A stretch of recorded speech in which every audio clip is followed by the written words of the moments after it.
प्रिय विद्यार्थियों, आज हम लर्निंग आउटकम्स आधारित लर्निंग ऐप सामग्री में वर्कशीट क्रमांक 11 कक्षा 8वीं परिमेय संख्याओं में भाग एवं गुणा करना, किस प्रकार से हम इनका भाग एवं गुणा करेंगे इसके बारे में समझेंगे। तो परिमेय संख्याओं में गुणा एवं भाग भिन्न संख्याओं के जैसे ही होता है। जैसे भिन्नों में गुणा और भाग होता है, उसी प्रकार से परिमेय संख्याओं में भी होता है। तो जैसे उदाहरण के लिए हम देखें कि 9/7 गुणित ऋण 7/4। तो यहाँ जब गुणा करना है तो अंश में अंश का गुणा और हर में हर का गुणा होता है। अंश में जैसे 9 गुणित ऋण 7, तो 9 7 63, ऋण का चिन्ह आ जाएगा। इसी प्रकार से 7 चौके 28, तो 28 आ गया यहाँ पर, तो ऋण 63/28। इसी प्रकार से अगर हम इसका गुणा करना चाहें तो हम पहले दोनों अंशों को एक साथ लिख दें, तो 3 गुणित 14 बटे में यहाँ हम देखें 11 गुणित 5। तो जब गुणा करेंगे हम तो 14 तिया 42, तो ऊपर 42 हो जाएगा और नीचे 11 5 55। तो इस प्रकार से इनका गुणा करना बहुत आसान है कि अंश का अंश में गुणा करना और हर का हर में ही गुणा करना है। जैसे अगर हम यहाँ देखें कि ऋण 22 गुणित ऋण 21 है, तो यहाँ गुणा करना है तो ऋण 22 गुणित ऋण 21 बटे में हम 11 गुणित 11 लिख देंगे।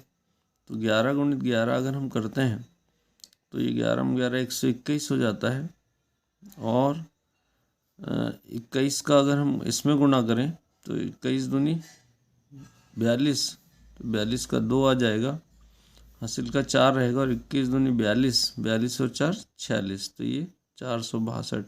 अब यहाँ ऋण और ऋण, ये दो ऋण वाली संख्याएं हैं, तो इसलिए ऋण गुणित ऋण बराबर धन, तो इसलिए धन का उत्तर में धन आएगा। इसी प्रकार अगली संख्या में हम देखें कि एक परिमेय संख्या ऋण 4/5, तो उसका अंश ऋण 4 है और दूसरी संख्या का 5 है, तो ऋण 4 गुणित 5 बटे में हम यहाँ पर हर का हर में गुणा होगा। हर देखें तो इसका 5 गुणित 12 है, तो 5 गुणित 12, तो 5 चौके 20, तो ऋण 20 एक धन का और एक ऋण की है, तो धन ऋण गुणित धन बराबर ऋण। अब 12 का गुणा 5 में होगा तो 12 पंचे 60। इस प्रकार से इसका उत्तर ये हो जाएगा।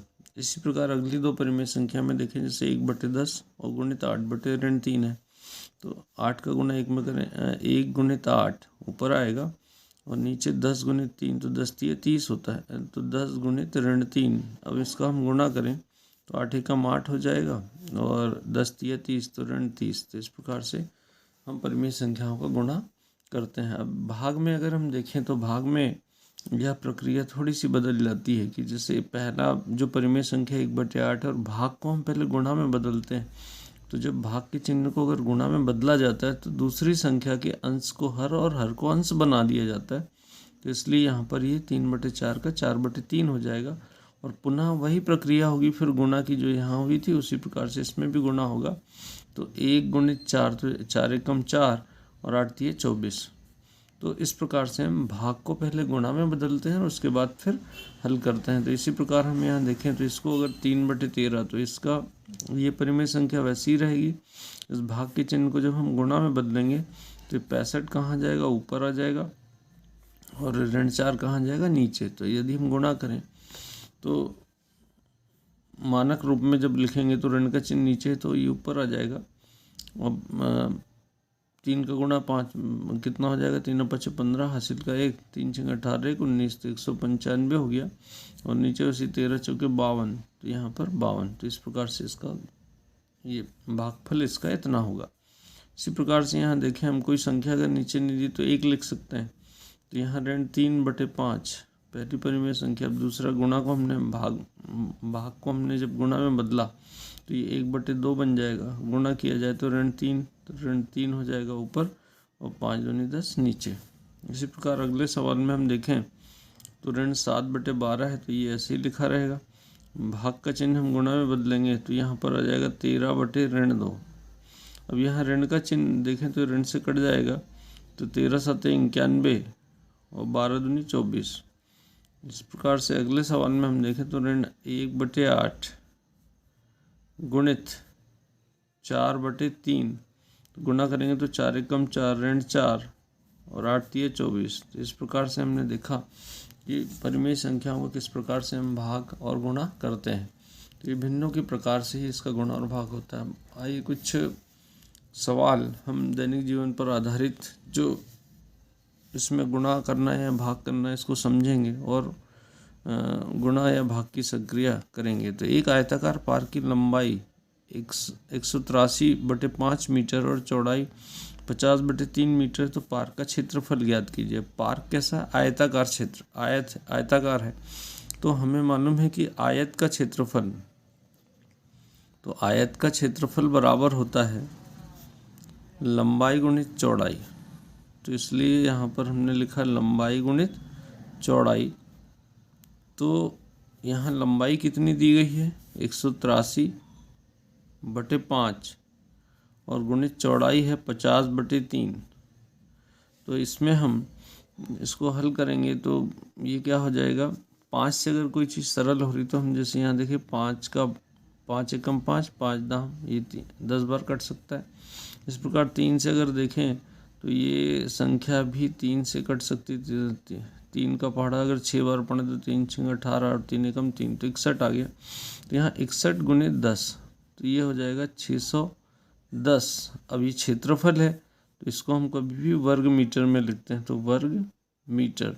तो अतः पार्क का जो क्षेत्रफल होगा वो 610 वर्ग मीटर होगा। इसी प्रकार हम अगले सवाल में देखें। एक हवाई जहाज 1 घंटे में 1020 किलोमीटर की दूरी तय करता है, तो वह 25/6 घंटे में कितनी दूरी तय करेगा। तो यहाँ इस सवाल में भी ये गुणा पर आधारित है, क्योंकि जब वो इतने किलोमीटर की दूरी तय कर रहा है 1 घंटे में इतने किलोमीटर, तो 25/6, तो दूरी बराबर होता है, दूरी कितनी तय करेगा? तो दूरी बराबर चाल गुणित समय। किस चाल से चल रहा है और कितने समय तक वो चल रहा है। तो इसलिए यहाँ जो हो जाएगी, कितनी दूरी तय करेगा हमको याद करना। तो दूरी बराबर चाल कितनी है? तो 1020 किलोमीटर 1 घंटे में, मतलब इसकी चाल हुई 1020 किलोमीटर प्रति घंटा गुणित समय कितना है? 25/6। 25/6 घंटे वह चल रहा है।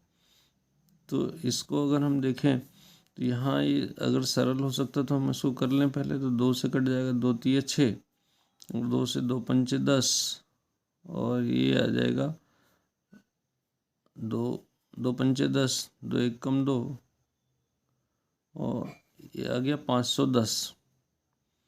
फिर 510 में अगर हम देखें कि 3 का भाग जा सकता है, तो 3 से अगर देखें तो 3 एकम 3 और 3 7 21, 170। तो 170 गुणित 25, तो कितना किलोमीटर आ जाएगा?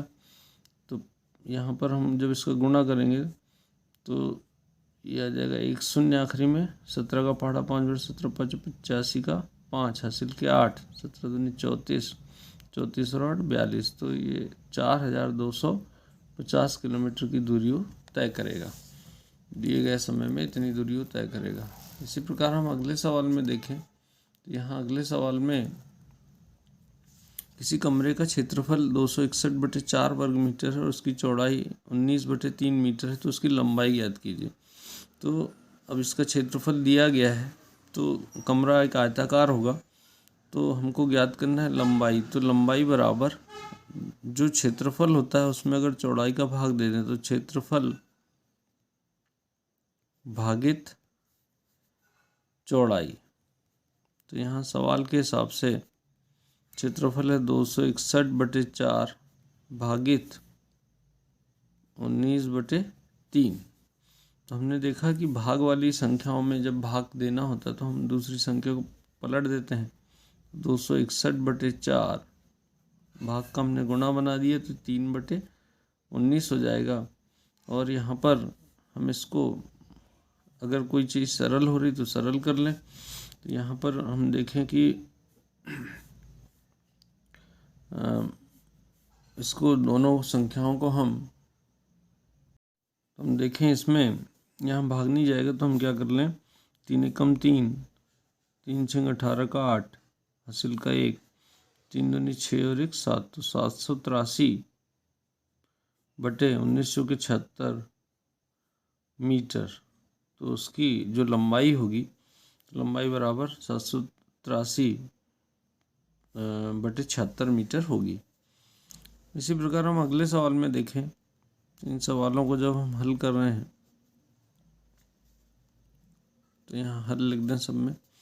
अगले सवाल में हम देखें कि यहाँ यदि एक 143/2 मीटर लंबे तार को 26 बराबर टुकड़ों में काटा जाएगा तो हर टुकड़े की लंबाई, तो यहाँ हमको 26 टुकड़ों में उसको काट रहे हैं, मतलब ये छोटे भागों में कर रहे हैं, तार को छोटे में कर रहे हैं, तो इसका मतलब हम भाग देंगे। यहाँ जब हम भाग देंगे तो हर टुकड़े की लंबाई, तो हर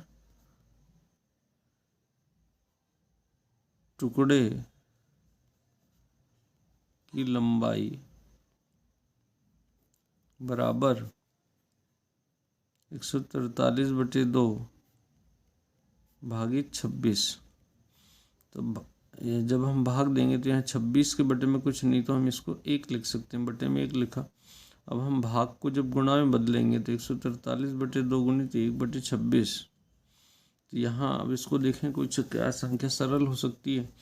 तो एक ये यहाँ पर कोई भी संख्या किसी से नहीं कटेगी, सरल नहीं होगी, इसलिए हम जैसा है वैसे ही गुणा करके लिख देंगे।